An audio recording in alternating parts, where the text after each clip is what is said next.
Hi అండి, అందరికి నమస్కారం అండి. ఈరోజు పుట్నాల జంతికలు అండి. పుట్నాలు ఒక పావు కేజీ తీసుకున్నాను. ఒక 50 గ్రాముల వరకు మినపపిండి తీసుకున్నాండి. మినపప్పు తీసుకున్నాను. కొంచెం రైస్ 1 కేజీ వరకు తీసుకున్నాను అనమాట.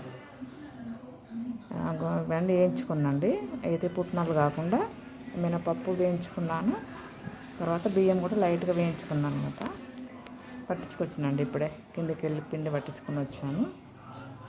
ఇవి కొంచెము అల్లము, వెల్లుల్లి, వాము, జీలకర్ర అండి. కొంచెం సాల్ట్ వేసిన, కరివేపాకు కూడా వేసిన. ఇది బాగా మెత్తగా మిక్సీ పట్టుకొని వాటర్లో కలిపి పోసుకుంటాను అండి. ఇందులో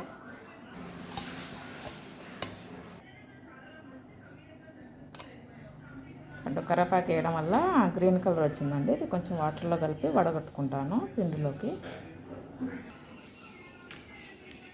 సోడా అండి, ఇది కొంచెం వేసుకుంటాను.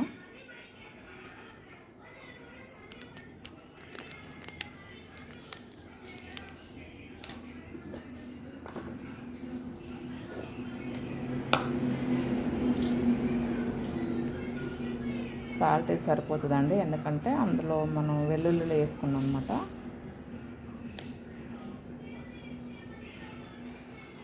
కారం ఇది సరిపోతుందండి.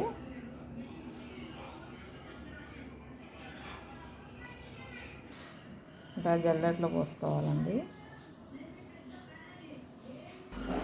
నువ్వులండి, ముఖ్యంగా ఈ నువ్వులు బాగా టేస్ట్ ఉంటాయండి. ఇవి నువ్వులు వేసుకోవాలి.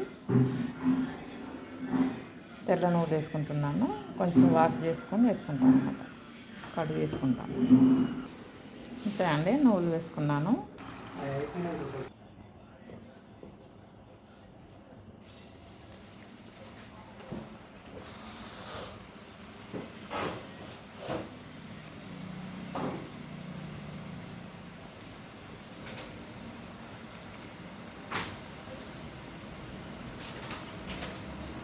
వీటికి కరివేపాకు జంతికలు అని పేరు పెట్టవచ్చు. కరివేపాకు జంతికలు అని పేరు పెట్టవచ్చు. కరివేపాకు కలిపి పోసేసిన ఇందులో.